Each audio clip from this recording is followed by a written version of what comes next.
Bom, pessoal, então, boa tarde a todos. Espero que estejam todos bem, né? Apesar de toda essa situação catastrófica que a gente passou e vem passando, né? A gente, então, vamos aos poucos retornar às atividades, né? Aqui do pós-graduação. Já aviso que os encontros, né? Todas as palestras serão virtuais, né? Como a de hoje. E eu vou tentar disponibilizar os vídeos no YouTube também para que todo mundo possa assistir, né? Então, para ser também de modo assíncrono, né? Como vinha sendo feito antes, né? Anteriormente, né? Então, eu desejo a todos um bom retorno, né? E que todo mundo esteja bem, né? Dentro do possível. Bom, e no dia de hoje, então, com o retorno, né, da nossa agenda, a gente, então, convidou a professora Francine Johansson Azeredo. Talvez vocês conheçam ela, né, porque ela é egressa do PPGCF, da Faculdade de Farmácia aqui da URGS, né. Então, ela é farmacêutica formada pela nossa faculdade, ela é PhD também pelo PPGCF, com um doutorado sanduíche na Universidade da Flórida, né. Assim, de acordo com as informações do Lattes, né, a Francine, então, é professora licenciada da farmacocinética da Universidade Federal da Bahia, né, da Faculdade de Farmácia da Universidade Federal da Bahia. Atualmente é professora assistente de pesquisa do Center for Pharmacometric Systems Pharmacology da University of Florida. A sua área de expertise é análise farmacométrica de agentes anti-infecciosos, modelagem PKPD, microdiálise, avaliação farmacocinética de novos compostos e farmacocinética populacional pré-clínica e clínica. Não sei se eu falei tudo. Ah, tá ótimo. Então, tá. Então, passo a palavra para ti, Francine, então, para que tu possa fazer sua palestra. E depois, no final, a gente sempre disponibiliza um tempo para perguntas, né? Para, enfim, curiosidades que às vezes surgem, né? Então, eu passo a palavra para ti, tá? Tá bom. Eduardo, agradeço o convite, né, de estar participando aqui do seminário do PPGCF, que, como disseste, né, é a minha casa. Então, fui formada na URGS como farmacêutica, fiz meu doutorado no PPGCF. Para mim é um grande prazer falar e estar presente aqui no seminário desse programa tão importante, né, para as ciências farmacêuticas do Brasil e para mim, pessoalmente. Infelizmente, né, vocês estão voltando aí após esse momento difícil que o Rio Grande do Sul e Porto Alegre estão passando. Eu desejo que todos que vocês estejam bem, na medida do possível, e seus familiares também, tá? Bom, o Eduardo já me apresentou, mas eu vou falar um pouquinho mais sobre a minha trajetória. Percebi agora que, ao colocar a apresentação, ela desconfigurou aqui um pouco, ao adicionar a apresentação aqui no MConf, mas acho que a gente vai bem. Qualquer coisa eu altero a maneira de compartilhá-la. Mas falando um pouco mais sobre mim, né? Então, me formei em farmácia na URGS, comecei durante a graduação como iniciação científica no laboratório coordenado na época pela professora Teresa Della Costa, com quem eu fiz toda a minha formação científica. Então agora é o PKPD Lab, né? Aí da URGS, que tem a coordenação da professora Bibiana de Araújo. Ao término da minha graduação, eu fui direto para o doutorado, né? Então, eu fiz o doutorado em ciências farmacêuticas, com um período de doutorado sanduíche aqui na Universidade da Flórida, com a supervisão do professor Hartmut Derendorf. E quando terminei o meu doutorado, eu aceitei a posição de pós-doutorado, né? Então, aluna de pós-doutorado na Universidade Federal do Rio Grande do Norte. Então, eu saí do Rio Grande do Sul e me mudei para o Rio Grande do Norte num projeto em parceria com o meu supervisor de doutorado, o doutor Derendorf. Na época, a ideia era da gente iniciar ponto de pesquisa de farmacocinética no Nordeste do Brasil, né? Então, que ainda não se tinha um grupo especializado em modelagem farmacocinética no Nordeste. E aí, quando eu estava iniciando meu segundo ano de doutorado, eu fiz o concurso na Universidade Federal da Bahia, onde eu fui aprovada para a disciplina de farmacocinética clínica, e iniciei em 2015, então, a minha carreira como docente numa Universidade Federal do Brasil, e fiquei por 6 anos lá, onde fui chefe de departamento do meu departamento, né, da UFBA, por 4 anos. Fundei então um grupo de pesquisa em farmacocinética e farmacometria, o LAFAF, Laboratório de Farmacocinética e Farmacometria da Universidade Federal da Bahia, e formei alguns mestres, e estou ainda orientando as minhas 2 alunas de doutorado aí do PPG-FAR, né, do Programa de Pós-Graduação em Farmácia na UFBA. E no ano de 2021, então eu fiz um concurso aqui para a Universidade da Flórida, de onde eu também, né, fiz parte da minha história, essa universidade, e eu fui aprovada, e aí assumi aqui no final de 2021 como professora assistente em pesquisa, e desde então tenho tido alunos aqui de pós-doc, né, supervisionado alunos também de doutorado, aqui na Universidade da Flórida, e alguns projetos, né, de pesquisa patrocinados por indústria farmacêutica, pela minha própria faculdade. Então, como o Eduardo comentou, né, a minha área ela é um pouco abrangente, então eu trabalho com farmacometria no geral, que seria o uso de modelos matemáticos para a gente otimizar doses de fármacos, resumindo, né? Muito resumido, mas uma das minhas principais expertises é na modelagem farmacocinética, farmacodinâmica de agentes anti-infecciosos. E é sobre isso que eu vou falar hoje aqui com vocês. Trazer um pouco assim dos meus resultados, últimos resultados aí, tanto do grupo que está no Brasil, quanto dos meus supervisionados aqui da Universidade da Flórida, e o que a gente está fazendo. Então, vou falar um pouco sobre o desafio, né, que a gente tem no tratamento de doenças infecciosas, como que a gente pode utilizar modelagem de fármacos desenvolvimento de fármacos baseados em modelagem, né? E aí trazer os exemplos de modelagem PKPD, que é modelagem farmacocinética farmacodinâmica, de antifúngicos, antibióticos e fármacos antimaláricos. Falando um pouco sobre o problema que nós temos, né, das doenças infecciosas no geral. Então, nesse gráfico, o que pode ser visto são os chamados, né, outbreaks, então os grandes problemas, assim, mundiais, e aqui a gente vai ter desde desastres químicos, como problemas de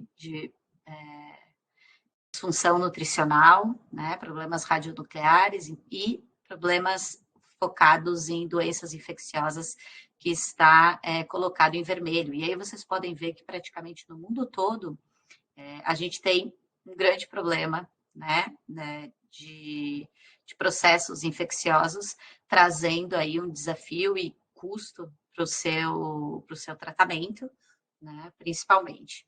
Então, nesse estudo realizado agora no ano passado, foi visto que 84% desses outbreaks mundiais, né, são gerados por doenças infecciosas. Então, que é um grande problema de saúde mundial, isso a gente sabe, mas quando se coloca até em comparação com outros tipos, né, de problemas, ele vai sempre estar à frente, né, das doenças infecciosas. E aí a gente pensa primeiro, né, no tratamento, né? Então, como que a gente vai tratar essas doenças infecciosas, principalmente para aquelas que a gente ainda não tem vacina, ou se tem vacina, né, o Estado não faz uma vacinação completa aí da sua população. Então, temos todos esses pontos de desafio quando a gente vai falar sobre os tratamentos farmacológicos. E para a gente fazer ter um sucesso de um tratamento farmacológico, né, nós temos alguns pontos aí para pensar. Do ponto de vista do fármaco, né, a gente vai ter a parte da farmacocinética, que seria o que está acontecendo com o fármaco no nosso organismo, e a parte da farmacodinâmica, que é o que acontece com o nosso organismo, né, quando a gente utiliza um fármaco. Então, quando a gente fala de doenças infecciosas no geral, o grande problema que a gente tem de desafio da parte farmacocinética é que as concentrações que chegam, né, que vão chegar no local da infecção ou lá na biofase, dificilmente a gente consegue quantificá-las. Né? Então, a gente acaba utilizando alguns subterfúgios, né, de trabalhar com concentração plasmática e ver a distribuição até o local, né? Então, a gente tem esse ponto aí desafiador da parte da farmacocinética. Parte da farmacodinâmica, a principal, quando a gente fala de doenças infecciosas, é a resistência. Né? Então, claro, quando a gente teve o desenvolvimento da penicilina, né, com o primeiro antibiótico, demorou alguns anos para aparecer a primeira resistência, o que não acontece agora. Então, atualmente, após alguns meses de um mesmo fármaco novo sendo colocado no mercado, a gente tem já a resistência. E isso não é só para bactérias, né? Então, aqui eu estou falando de fármacos para a gente tratar infecções fúngicas, infecções parasitológicas, né? Então, todos esses agentes anti-infecciosos aqui, a gente está tendo resistência frente a eles, tá? E do ponto de vista prático, assim, né, econômico de saúde mundial, também é muito importante, porque nem todos os fármacos, eles estão disponíveis no mundo todo. Né? Então, nós temos alguns fármacos que foram aprovados, por exemplo, aqui pelo FDA, mas ainda não foram aprovados ou ainda não chegaram em mercados econômicos como a América Latina, como a África, né? Ou o alto custo desses tratamentos. Então, a gente sabe, claro, que nós vamos ter agentes anti-infecciosos que têm um espectro maior, né? Considerados de amplo espectro, mas estes normalmente tendem a ser mais caros, né? do que outros. Então, o custo aí desse tratamento também é importante e também é um desafio que precisa ser passado, né? Nesse desenvolvimento de novos fármacos ou mesmo na otimização de posologias de fármacos já no mercado há bastante tempo. Então, para a gente tentar, né, ultrapassar essas barreiras ou atravessar esses desafios, a gente utiliza muito a técnica da modelagem e simulação, né? Ou o desenvolvimento de fármacos baseados ou informados em modelagem, né? O que é isso, então? Então, é o uso de dados que a gente tem, né? Ou que a gente constrói experimentalmente, ou que já estão disponíveis na literatura, e aí a gente faz o uso de técnicas de computação, né, de modelagem, para entender estes dados e para simular novos cenários. Tá? Então, e assim auxiliar a nossa tomada de decisão mesmo no processo de novos fármacos dentro da indústria, como na tomada de decisão de fazer um ajuste posológico para aquele paciente que está no leito, né, precisando alterar aqui alguma posologia, porque não é o paciente típico e aí não está respondendo a ela. Né? Então, esse é o que a gente trabalha, principalmente, né, nesse desenvolvimento de fármacos baseados em modelagem. E quando a gente está falando disso, né, que a sigla em inglês é MIDD, então quando a gente está falando do MIDD para agentes anti-infecciosos, aqui especificamente, nós estamos levando em consideração praticamente tudo que eu falei aqui dos desafios, né, para o tratamento. Então, o que está acontecendo aqui com o perfil farmacocinético, desse fármaco nesta população alvo, qual é a ligação à proteína plasmática, né? A distribuição tecidual, porque elas estão ligadas aqui, o tempo de tratamento, né? O tipo de inóculo que foi utilizado, se a gente está fazendo um modelo de infecção in vitro, né? Ou até qual é o tipo de bactéria ou de micro-organismo que está infectando esse nosso paciente, se a gente for pensar já na prática clínica. Se a gente está trabalhando no desenvolvimento aqui, né, quem é a espécie que a gente está utilizando para mimetizar essa infecção, esse processo infeccioso. Temos que levar também em consideração a resposta imune, né, que temos. Então, os pacientes que estão imunossuprimidos vão ter resposta ao tratamento diferente daqueles que não estão em estado de imunossupressão.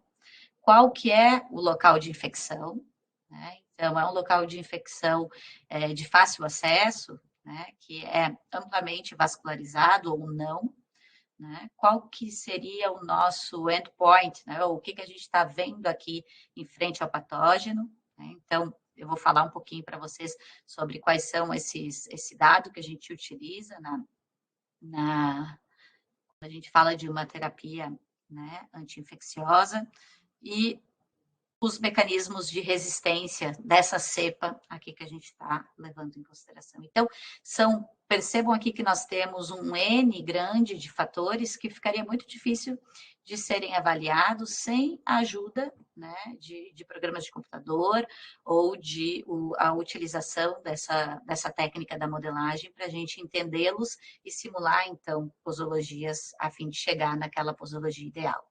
Tá? Quando a gente fala de sucesso de tratamento farmacológico, focando aqui nos fármacos anti-infecciosos, né? Preciso só explicar rapidinho qual que é o parâmetro que a gente usa como norteador aqui para a posologia, tá, desses agentes anti-infecciosos. Então, normalmente, o que se usa são os chamados índices PKPD, que dividem, então, os fármacos em três índices, né? Então, o índice de pico de concentração plasmática, dividido pela concentração inibitória mínima, né? O índice área sob a curva, dividido pela concentração inibitória mínima, e o índice tempo em que a concentração plasmática fica ou permanece acima da concentração inibitória mínima.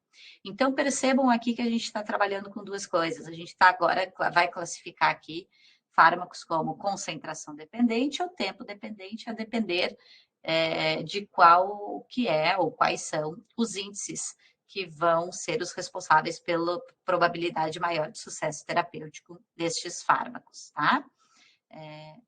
E aí, nós temos, do ponto de vista desses índices, a utilização da farmacocinética de concentração plasmática total e a utilização de endpoint, né, daquilo que eu quero chegar da farmacodinâmica, a concentração inibitória mínima, tá? E aí nós vamos ter alguns pontos aqui mais complicados. Se vocês lembrarem bem, eu comentei que um dos desafios para tratamentos anti-infecciosos seria da parte do ponto de vista farmacocinético, a gente não saber ou não estar utilizando a concentração lá no local de infecção, e realmente não é utilizado, né? A gente está vendo aqui a concentração total plasmática do fármaco. Então, isso tem que ficar, né? Mesmo quando a gente vai utilizar esses índices, isso tem que sempre estar como um ponto digamos, negativo deles, né? Que a gente não está usando aqui, do ponto de vista farmacocinético, aquela concentração que é mesmo a responsável pela ação, que seria a concentração livre no local de ação, tá? E aí, para melhorar a informação dada para esses índices PKPD, nós tivemos o desenvolvimento de alguns outros modelos in vitro, né? Então, em que a gente consegue avaliar aqui alguns outros dados, a não ser esses dados de concentração plasmática total e, principalmente, né, a concentração inibitória mínima da parte da dinâmica, porque a gente sabe que a concentração inibitória mínima, né? Então, ela vai ser um valor estático, então é um valor de tudo ou nada, e em que dificilmente a gente vai ter isso no tratamento, né, normal. Então, que a gente não tem o mesmo valor de concentração ao longo do tempo no organismo, a não ser que a gente esteja durante uma infusão contínua aí do fármaco, né? Então, o que a gente vai ter aqui é aquele balanço, né? Aquela flutuação de concentrações, pico de concentração, vale até a próxima administração, e aí nós temos um novo pico, um novo vale daquele fármaco, e aí se consegue mimetizar melhor o que está acontecendo no organismo se a gente utiliza outros modelos de infecção in vitro, e não apenas a concentração inibitória mínima. Então, esses modelos in vitro de PD são divididos aqui entre estáticos e dinâmicos. O estático, como eu comentei, né, a principal é a concentração inibitória mínima. Nós também podemos utilizar modelos de frasco em que nós vamos ver a morte do micro-organismo após diversas concentrações, todas múltiplas de MIC, tá? Mas pelo menos aqui a gente vai ter mais concentrações para ver esse crescimento ou não do micro-organismo.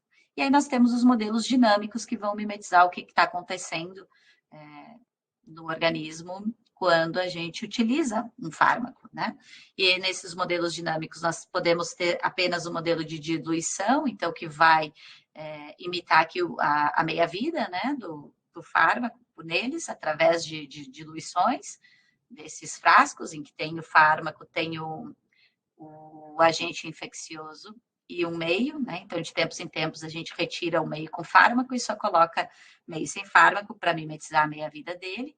E tem também esses modelos de difusão ou de diálise, em que daí já são com bombas automáticas aqui, que vão fazendo esse processo de diluição. Eu vou trazer exemplos disso agora para vocês, em diferentes projetos nos quais eu participei, e aí para vocês verem os resultados. Então, eu vou começar com os agentes antifúngicos, tá? Que foi a minha tese de doutorado, então foi relacionada a agentes antifúngicos, a modelagem PKPD do fluconazol, e aí quando eu iniciei como docente, eu segui com essa linha de pesquisa, e as minhas primeiras estudantes, então, trabalharam com esse tipo de modelagem com outros antifúngicos. Mas o nosso foco sempre foi para o tratamento da candidíase, né, invasiva. Então, ela acontece principalmente em pacientes imunocomprometidos, com uma taxa de mortalidade alta nesses pacientes, entre 40% a 80%. E nós temos diferentes cepas aqui que são responsáveis pelos casos de candidíase. A principal é a Candida albicans, e no Brasil é seguida pela Candida tropicalis, cruzei e parapsiloses. Então, quando o paciente está com uma candidíase sistêmica, os seus órgãos mais afetados nesta ordem, então, vão ser os rins, o trato respiratório, o sistema nervoso central e o fígado, tá? Desses pacientes. Então, o tratamento da candidíase, ele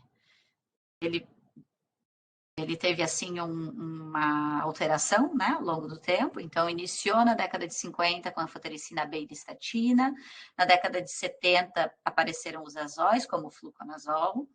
E na década de 80, então, teve uma melhora aqui da anfotericina, porque ela era muito tóxica, né? Então, com a conhecida, né, anfotericina B lipossomal, que é a utilizada praticamente em todos os lugares atualmente. Década de 90, início dos anos 2000, os triazóis, como o voriconazol, e nos anos 2000 também teve o uso das equinocandinas.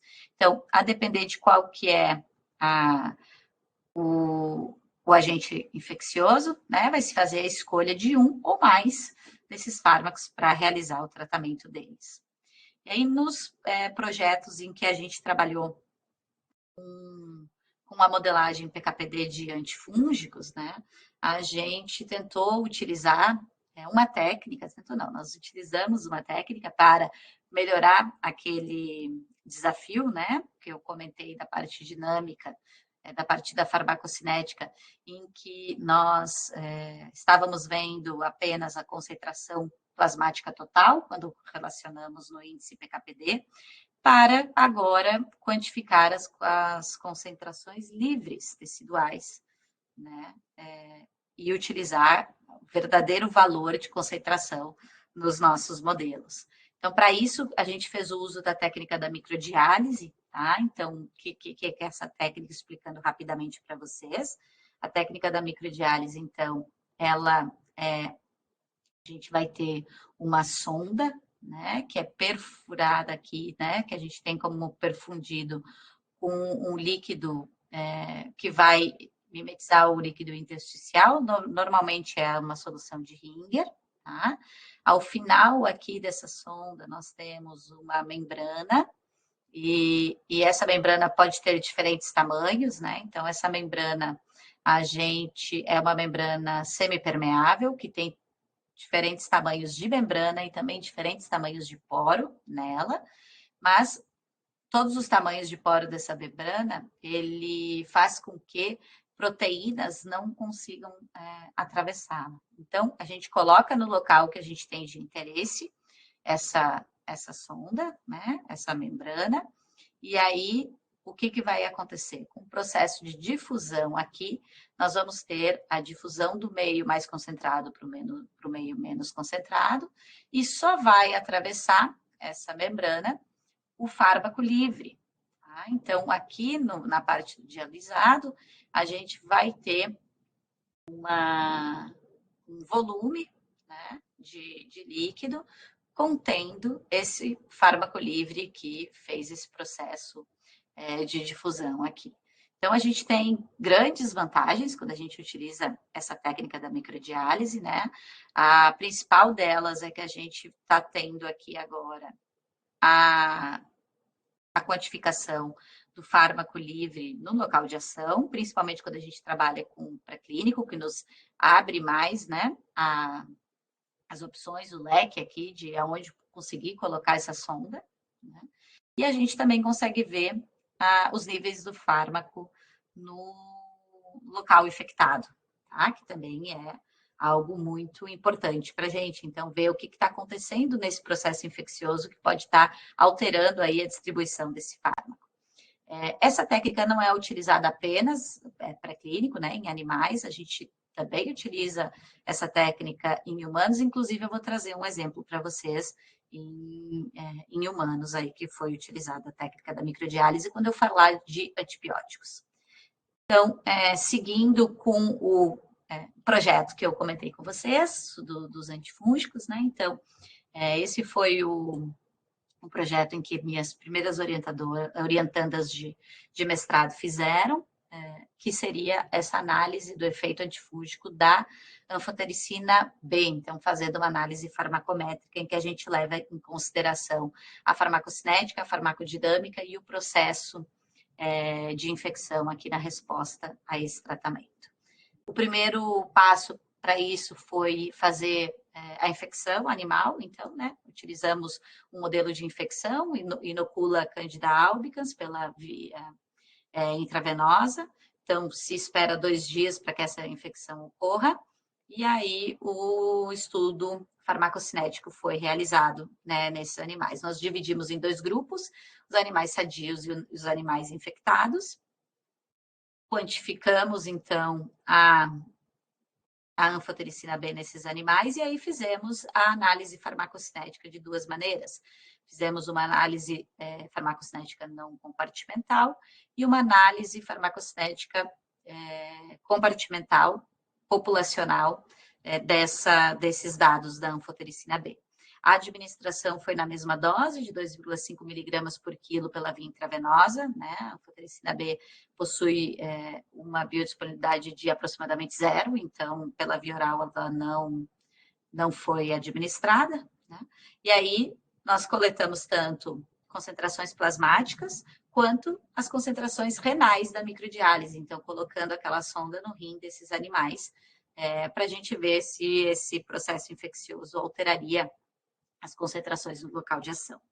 E o nosso passo 3 foi fazer um modelo de infecção in vitro de diluição, então, né? A gente fez tanto estático quanto modelo dinâmico, tá? Em frascos, e aí se modela esses dados também para termos os parâmetros PKPD da anfotericina B. Então, o primeiro passo foi fazer essa avaliação farmacométrica, tá? Então, em que nós tivemos os dados de plasma e de rim dos animais coletados por 24 horas, tá? Nesses animais sadios infectados. E aí, de passo com desses dados, o que a gente fez foi uma modelagem de 2 compartimentos, administração intravenosa, e parametrizamos pelas microconstantes de distribuição, K12, redistribuição K21 e eliminação K10 aqui, tá? Então, o que foi conseguido fazer, então, foi essa modelagem em conjunto de tudo. E aí, na modelagem populacional, a gente também utilizou um erro combinado, e o que nós fizemos, ao final, foi verificar a penetração renal da anfotericina B nesses animais infectados e sadios, por fazer uma razão de área sobre a curva, tá? No rim, dividido pela área sobre a curva do plasma.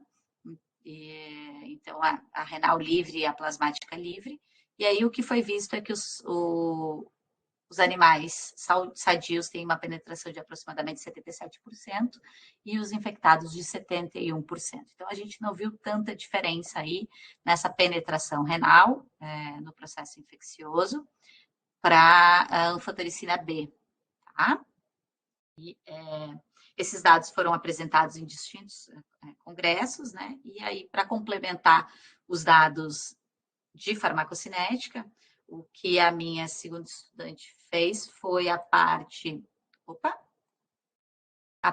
da farmacodinâmica, e aí que eu falei para vocês, então, naqueles sistemas de infecção in vitro, né? O que ela utilizou os 2 pontos, tanto estático quanto dinâmico. Estou trazendo os resultados aqui do modelo de infecção estático, tá? Então, em que foi colocado nos frascos quantidade de anfotericina, né? Nos frascos contendo a Candida albicans, quantidade de anfotericina relacionado a múltiplos de MIC. Então, nós fomos de 0, que é o controle, né? Começando com 0,125 vezes o MIC, até 4 vezes a MIC da anfotericina frente à Candida albicans. E aí, para fazer a modelagem, então, dessas curvas aqui, que a gente chama de curvas de morte, que são as time kill curves da Candida albicans, ao longo do tempo, nós utilizamos um modelo de Emax modificado, em que o que nós temos aqui? Nós temos como início, né? Então, quando a gente não tem o efeito do fármaco, a gente tem apenas, que seria aqui no nosso controle, o azul escuro, está relacionado com o nosso crescimento do fungo e ao número do inóculo inicial que a gente colocou, né, nesse frasco. E aí, quando a gente adiciona o fármaco, a gente agora está trabalhando aqui com um efeito dele, tá? Nesse crescimento. E aí, o nosso modelo, que levou em consideração também, como ele foi o modelo modificado, ele levou em consideração, porque vocês estão percebendo aqui que nós temos um platô de crescimento, né? Quando a gente chega aqui mais ou menos nas 20 horas, e o meio de cultura, né? E tamanho de frasco, tudo. Então, a gente vai ter um número máximo aqui de micro-organismos a serem, que podem crescer nesse ambiente, e aí a gente está relacionando isso com o Nmax, tá?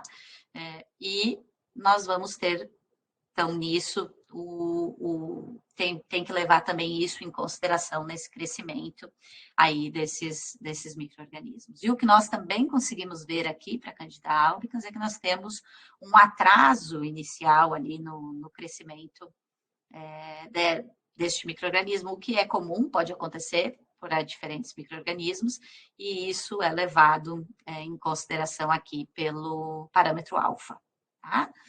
E aí, no efeito do fármaco, que está aqui na letra E, a gente vai colocar o nosso modelo de Emax, em que nós vamos ter o Cmax, ou o Emax, que é o efeito máximo do fármaco, que é a morte desse fungo, e o EC50, então, que é a concentração que a gente vai ter, que vai ser responsável por 50% desse efeito máximo, que é onde a gente vai ter esse 50% do efeito máximo, que vai nos dar uma ideia de potência de fármaco. E aí, para a anfotericina B, quando a gente modelou todos esses dados juntos, nós temos um Cmax de 0,43 horas, na menos 1, e um EC50 de 0,13 miligrama por litro ou micrograma por ml. Tá? Então, quais seriam as vantagens da gente fazer esse tipo de modelagem? Que agora a gente não tem mais um índice PKPD que relaciona a concentração total do fármaco e a concentração inibitória mínima. Agora nós temos parâmetros PKPD, levando em consideração as concentrações que a gente tem livres lá encontrada no local de ação, no nosso modelo pré-clínico, e os parâmetros de Cmax, que vai nos dar eficácia, e EC50, que vai nos dar a potência desse fármaco para fazer as simulações e chegar, então, na posologia ideal da anfotericina. Então, esses dados, elas estão em finalização do artigo e também, né, com a modelagem dos modelos dinâmicos ali, que vai mimetizar a meia-vida do fármaco, e está em fase final de escrita. O segundo exemplo que eu vou trazer para vocês está focado em um antibiótico. Então, esse já é um trabalho que a gente está fazendo aqui, né? Na verdade, que a gente já finalizou a parte de modelagem aqui na Universidade da Flórida. Os dados foram em parceria, em colaboração com pesquisadores da Universidade de Viena, na Áustria. Então, o nosso projeto o foco dele como objetivo principal seria explorar os efeitos da suplementação da albumina na farmacocinética da cefazolina para otimização de dose em pacientes que vão ter que fazer cirurgias cardíacas, tá? Então, a cefazolina é utilizada como profilaxia aqui, ela é a primeira, uma cefalosporina de primeira geração, né? Então, utilizada como profilaxia em cirurgias cardíacas, para que esses pacientes, né, não acabem sofrendo algum processo infeccioso durante essas cirurgias. E nesses dados que a gente tem, são dados de 17 pacientes que sofreram a cirurgia cardiopulmonar, tá? Todos receberam cefazolina em 2 doses por uma infusão de curta duração, tá? Alguns pacientes receberam albumina para suplementar a proteína que tenha sido perdida durante essa cirurgia. Nós temos cirurgias aqui que duraram 12 a 14 horas, né? E aí, nesses pacientes, a gente teve acesso à concentração de fármaco total no plasma, concentração livre plasmática e concentração muscular e subcutânea, todas utilizando a técnica da microdiálise que eu mostrei para vocês antes. Tá? Então, quando os médicos entraram em contato com a gente, nós temos esses dados, nós utilizamos cefazolina dessa maneira, mas a gente acha que não está sendo o ideal para profilaxia, né? Porque não tem um número grande de pacientes que acaba tendo a infecção pós-cirurgia. Então, como que a gente consegue optimizar isso?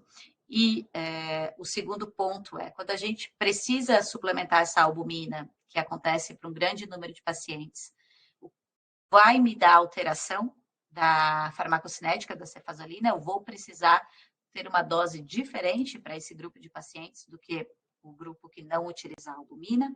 E aí a gente usou modelagem, né, e simulação para responder essas dúvidas deles. Então, o primeiro ponto é fazer um modelo populacional farmacocinético, levando em consideração todos esses esses dados que a gente tem, né? Então, vocês podem perceber, porque eu comentei, nós temos aqui 4 pontos de concentração: plasma total, plasma livre, muscular livre e subcutânea livre, tá? E aí, o que nós fizemos foi colocar esses dados e utilizar um modelo de 2 compartimentos, tá?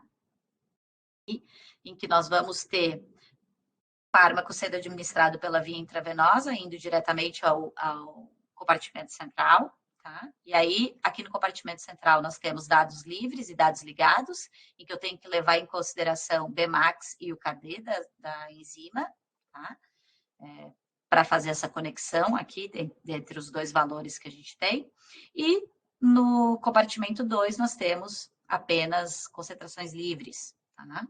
E aí, intramuscular e subcutânea, como eu falei. Então, o processo de eliminação, que é o clearance, vai sair aqui da parte do compartimento central livre. Então, o que a gente vai estar estimando aqui é o clearance livre da cefazolina nesses pacientes.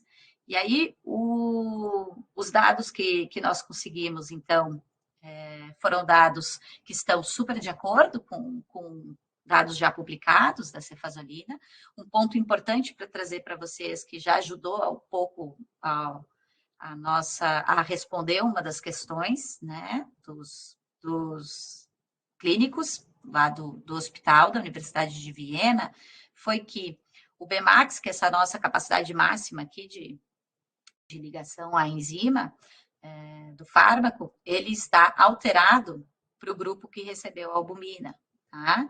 Então, principalmente na segunda dose da cefazolina, a gente vê bem essa diferença. Por que na segunda dose da cefazolina? Porque o que é de praxe de se fazer?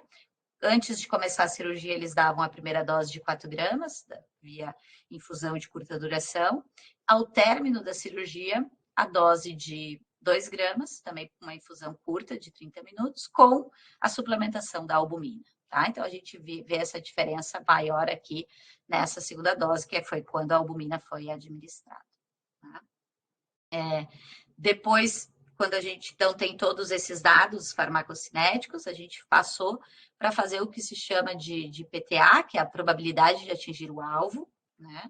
E aí, para fazer esses gráficos de probabilidade de atingir o alvo, nós utilizamos o índice PKPD, que eu expliquei para vocês lá no início dessa apresentação, para saber, então, se a gente vai atingir esse índice PKPD em mais de 90% dos pacientes com aquela posologia. Qual que é o índice PKPD da cefazolina? Tempo em que a concentração fica acima da concentração inibitória mínima. E nós colocamos como alvo uma concentração 4 vezes acima da concentração inibitória mínima.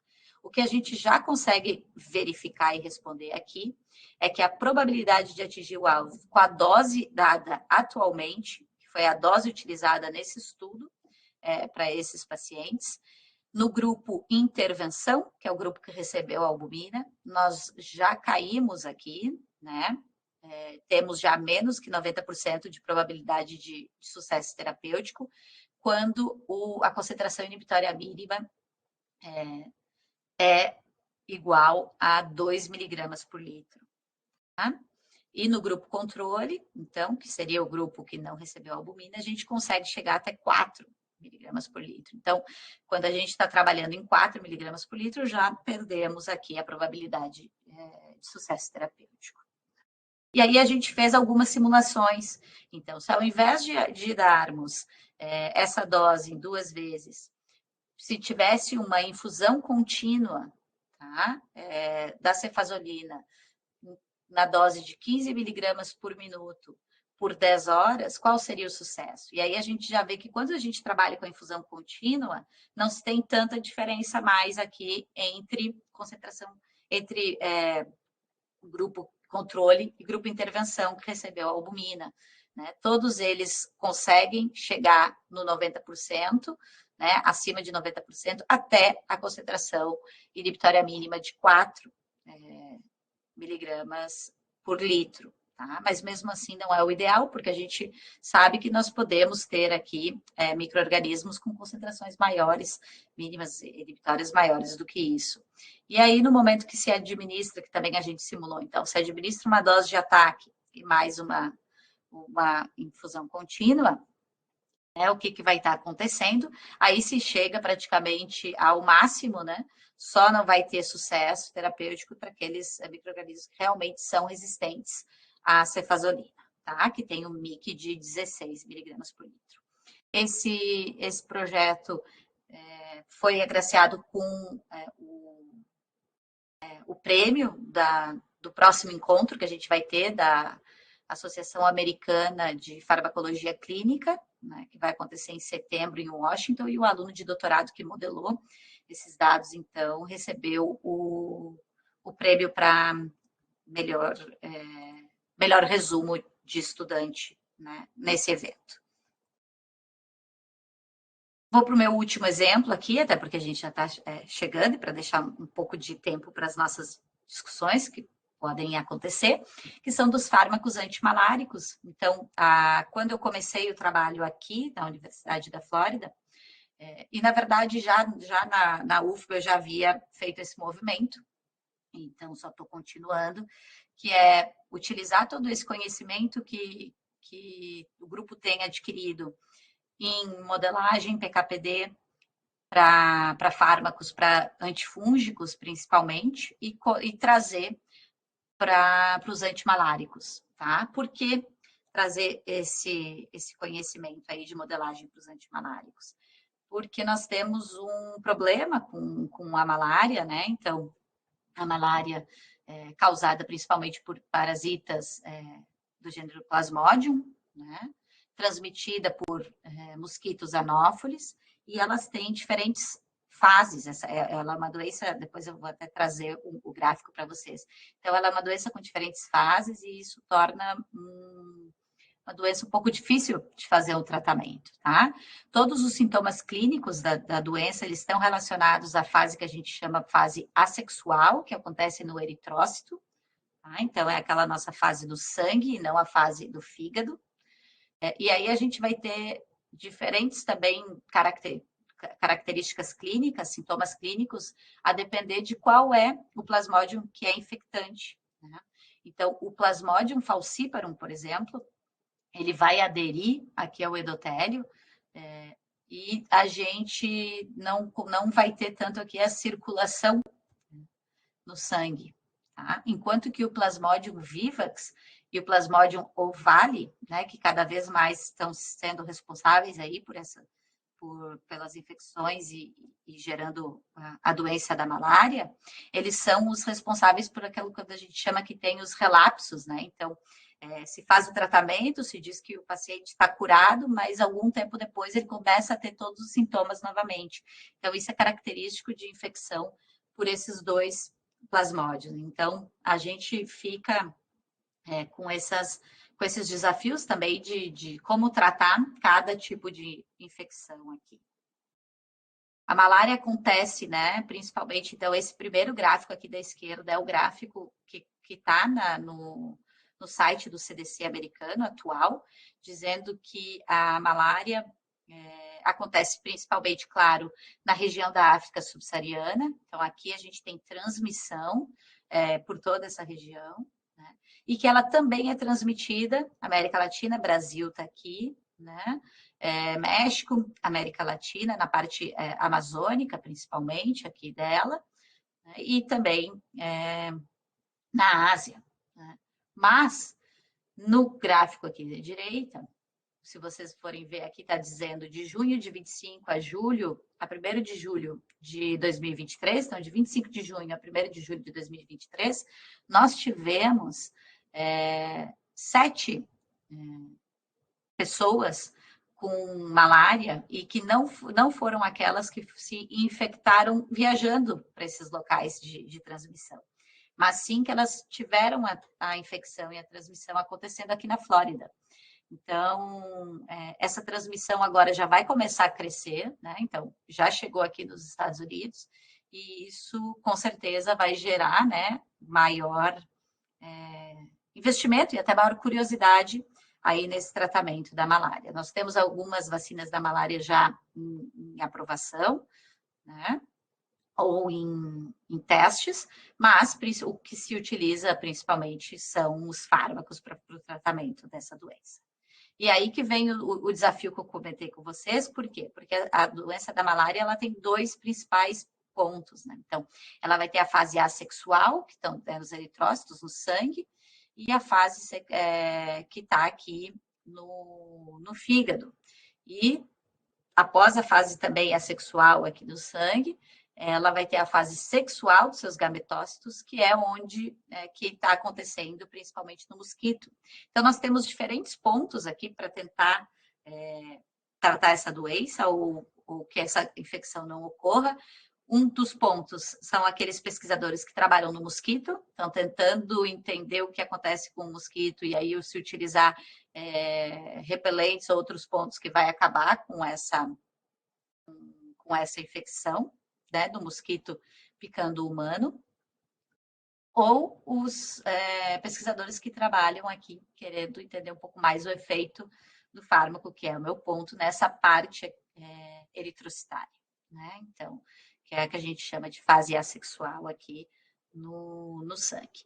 E os fármacos que atingem, né, e que são utilizados para tratar essa fase, que é a fase responsável pelos sintomas, como eu falei para vocês, é um número muito maior do que aqueles fármacos que são utilizados para tratar os esporozoítos lá no fígado, né, no início desse processo infeccioso. Tá? Qual que é um dos pontos também bem importantes da gente falar um pouquinho aqui da malária? A monoterapia já não é mais, praticamente não é mais utilizada, né? Então, o que eles estão fazendo agora é o uso de 2 ou mais fármacos em associação, mas o grande problema é que se utiliza esses fármacos em associação com posologias que eram utilizadas, eles sendo administrados em monoterapia, tá? Então, não se tem estudos aí dessa associação do que pode estar acontecendo para se fazer o cálculo e a estimativa de uma posologia correta da associação desses fármacos, tá? Então, no meio disso, a gente começou o primeiro projeto, né, que é um projeto aí no Brasil, que é um projeto que eu tenho em colaboração com a Fiocruz Bahia, e que uma das minhas orientandas de doutorado, então, foi responsável por fazê-lo, que é essa avaliação farmacodinâmica dos fármacos antimaláricos pré-clínico. Então, para isso, ela utilizou camundongos infectados com Plasmodium berghei. Então, um outro ponto, que o Plasmodium falciparum e o vivax, que são os principais plasmódios que infectam humanos, não infectam animais, então, para fazer esses estudos pré-clínicos, a gente não consegue ter. O que se responde mais aproximadamente ao falciparum é o Plasmodium berghei. E aí fez a administração de artesunato e mefloquina oral a esses animais por 5 dias. 5 dias após a infecção deles. E contou a parasitemia até 30 dias nesses animais, né? Então, essa avaliação está focada, o que eu estou trazendo aqui para vocês é apenas a dinâmica, então a gente vendo qual que é a taxa de sobrevivência e a parasitemia desses animais. E aí o que foi visto é que a gente tem aqui como parasitemia sendo contada também até 9 dias após a infecção no grupo controle não tratado, que a gente tem até 7, depois de 7 todos os animais morreram, e nos grupos em que recebeu artesunato sozinho ou artesunato em associação com a mefloquina. Nós tivemos uma diferença aqui estatística 7 dias após a infecção, mas depois a parasitemia cresceu também no grupo da associação. Ressalto que a administração foi em dose única, então, porque a gente também fez a coleta aqui do plasma, né? E estamos quantificando agora aqui no meu laboratório da Universidade da Flórida esses 2 fármacos para ela depois fazer essa modelagem relacionando cinética com a dinâmica. E a taxa de sobrevivência, como eu falei para vocês, foi vista até 30 dias após a infecção, e aí a gente já consegue ver aqui nessa taxa de sobrevivência que o grupo com artesunato e mefloquina tem uma sobrevivência muito maior, né, do que o grupo que foi administrado o artesanato sozinho e também o que foi administrado o que não teve administração de fármacos. Com os dados aqui de sobrevivência, a gente fez uma modelagem que a gente chama de time to event, então é o tempo até chegar ao evento, que é muito utilizada na oncologia, né? Sendo que o evento aqui é a morte dos animais, tá?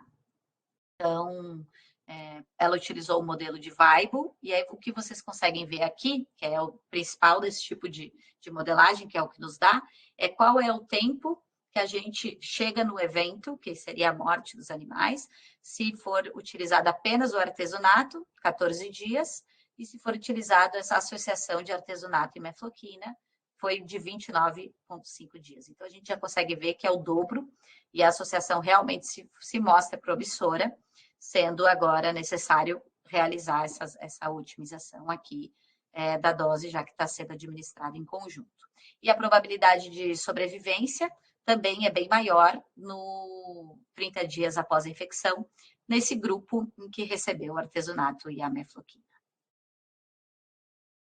Um outro em paralelo a esse trabalho, né, então, que a gente está começando aqui agora, na Universidade da Flórida, é utilizar aqueles modelos de infecção in vitro, utilizados para fungo, para bactéria, para os parasitas, né? E assim se fazer, então, essa relação da farmacocinética com a farmacodinâmica de uma maneira mais correta, para a gente ver essa taxa de parasitemia, né, ao longo do tempo, com os fármacos administrados sozinhos ou em associação. Tá? Então, o nosso foco aqui, o nosso objetivo é utilizar o modelo de fibra oca, então, o modelo de hollow fiber, e nesse projeto eu tenho colaboração com diferentes professores de outros departamentos e de outras faculdades aqui da Universidade da Flórida, né, para realizá-lo. Então, nós aqui, a gente realmente está no início, só para trazer um pouco para vocês isso. Então, a nossa ideia agora é termos, né, aqui no cartucho, um inóculo de parasita, né, e aí nós vamos coletar, de tempos em tempos, a gente coleta as amostras aqui para contar a parasitemia se conta por microscópio, desses parasitas, e aqui a parte de cinética em que se quantifica o fármaco, né, nesse modelo de diluição, sempre mimetizando todos os tempos de meia-vida aqui e outros parâmetros farmacocinéticos desses fármacos. Tá? O nosso foco aqui principal foi fazer primeiro, né, um teste in vitro para ver se nós conseguíamos realizar se a gente conseguia ver a morte desses parasitas ao longo do tempo e o crescimento deles in vitro, e a gente mostrou aqui que sim, né? Então, a gente fez diferentes curvas sem o fármaco, curva apenas com artesanato, apenas com a mefloquina e 3 doses distintas aqui da combinação da associação de artesanato e mefloquina. Não vimos resistência até o tempo em que a gente fez de 7 dias, contando diariamente a parasitemia aqui nesse modelo in vitro. Tá? E a ideia agora é utilizar o modelo Emax para começar a entender um pouco melhor esses dados, mas eu ainda não tenho os dados da modelagem, é só para mostrar para vocês que nós estamos realizando aqui os primeiros experimentos e testes para alcançar aí, o desenvolvimento desse projeto. Tá? Com isso, eu faço as minhas considerações finais, gerais, né, que espero tenha mostrado para vocês a importância da modelagem PKPD para utilizar a utilização de regimes, né? Então, de simulação de regimes, de entendimento de parâmetros PKPD, para comparar efeito, potência e otimizar, então, o tratamento das doenças infecciosas. A gente utiliza, até, como mostrei aqui, a gente pode utilizar essa desenvolvimento de fármacos baseado em modelagem, tanto no desenvolvimento de novos fármacos, como já lá na parte hospitalar, para fazer a otimização de doses, como também para verificar a combinação, né, o efeito de fármacos quando são utilizados em associação. E aí tomar aquelas nossas ideias de quais experimentos ou qual molécula que deve seguir ou não, né?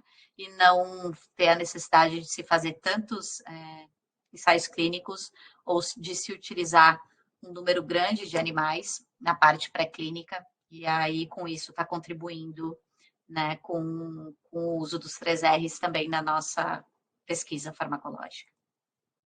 Bom, eu agradeço a todos os professores, colegas e alunos que estão envolvidos, né, nesses 3 projetos que eu trouxe para vocês. O CNPq, que foi o órgão de fomento de 2 desses projetos, né?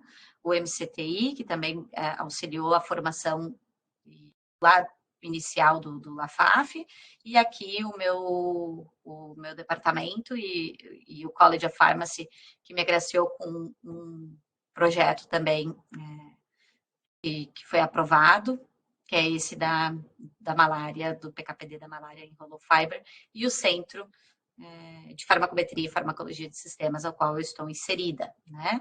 E agradeço principalmente ao PPGCF, também da URGS, né? A minha orientadora, Tereza, professora Tereza Dalla Costa, com quem eu aprendi praticamente tudo da área e que abriu portas para que eu estivesse onde eu estou agora.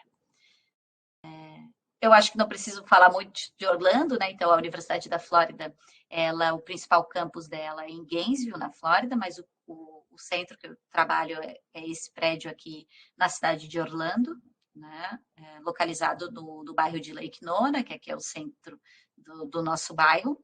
E, então, a Orlando não tem apenas a Disney e os outlets, tem também uma universidade pública aqui, estadual, né?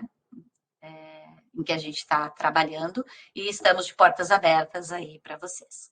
Bom, Eduardo, passei um pouquinho, mas me coloco à disposição agora para as dúvidas que tiverem. Ok, obrigado então pela apresentação. Bom, pessoal, a gente tem a gente deixa o espaço aberto para quem tem alguma dúvida, alguma pergunta, alguma curiosidade, né?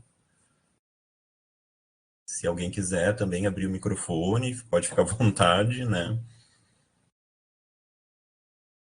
Eu não sei se tu consegues ler o chat, mas aqui... Consigo. Ah, Uhum. tá. Temos aqui a Laura, Muito obrigada, Laura.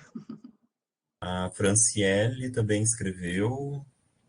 Bom, não, e vocês têm ótimas professoras aí do tema. É bom que já sabe um pouco, né, o que a gente está falando.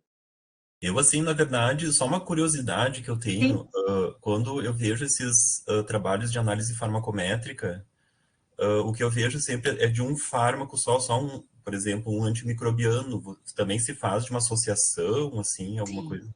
Não, se faz. Então, é o mesmo ponto que até foi o que eu trouxe agora com o da malária. A gente ainda não modelou os dados, né? Os primeiros dados de teste que fizemos, mas a própria minha aluna também de doutorado, que trabalhou com os animais, está fazendo agora a modelagem dessa parasitemia deles, com fármaco administrado sozinho e com fármaco administrado em associação. Então, aí a gente vai ter o efeito máximo de cada um deles na associação e o EC50 também de cada um deles na associação e em comparação com eles sozinhos, né?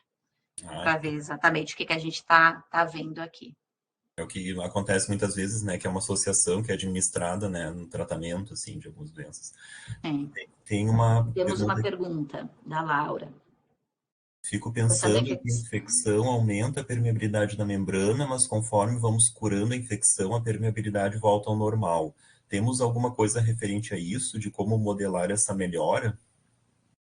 Realmente isso é um ponto bem, assim, um desafio muito grande que a gente tem para quando a gente está trabalhando, né, com a modelagem mais crônica, digamos, né, que a gente vai vendo essas alterações aqui na resposta, na resposta do fármaco. E aí, Laura, o que eu imagino, eu não vi não me lembro de ter lido nada específico sobre isso, mas o que eu imagino é que tenha que se colocar algum tipo de alteração de parâmetro de melhora quando se está fazendo esse tratamento, né? Então, dessa resposta imune, digamos, que tá fazendo a melhora, e também a própria resposta do fármaco. Então, vai estar localizado no efeito do fármaco, e aí vai ter que fazer algum ajuste nesses parâmetros de morte e melhora aqui, com base no que a gente vê no modelo in vitro, eu penso. Né? Eu utilizaria algo assim, o que a gente consegue ver um pouco no modelo in vitro de infecção, e aí a gente consegue modelar esse N máximo de agente infeccioso, ou esse atraso no crescimento, atraso na morte. Então, tu utilizaria dessa mesma ideia para trazer aqui para esse ponto no modelo agora animal, em que tu está tendo essa melhora.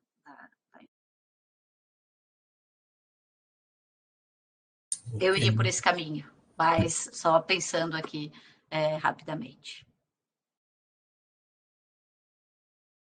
Ok, mais alguma manifestação? Bom, não queremos também tomar mais o teu tempo, né, Fran? Tranquilo. Então, eu É um já... prazer. Então, agradeço novamente por ter aceito o nosso convite, né, para palestrar no PPGCF, tá? E ficamos para o próximo convite, né? Com certeza, com certeza. E seguimos. Seguimos, é isso aí. Muito Bom, obrigada pelo convite, Dora. imagina, eu que agradeço, boa sorte no teu trabalho, tudo de bom, e Obrigada, nos falamos, então. com certeza. Um abraço. Um abraço, pessoal, boa noite.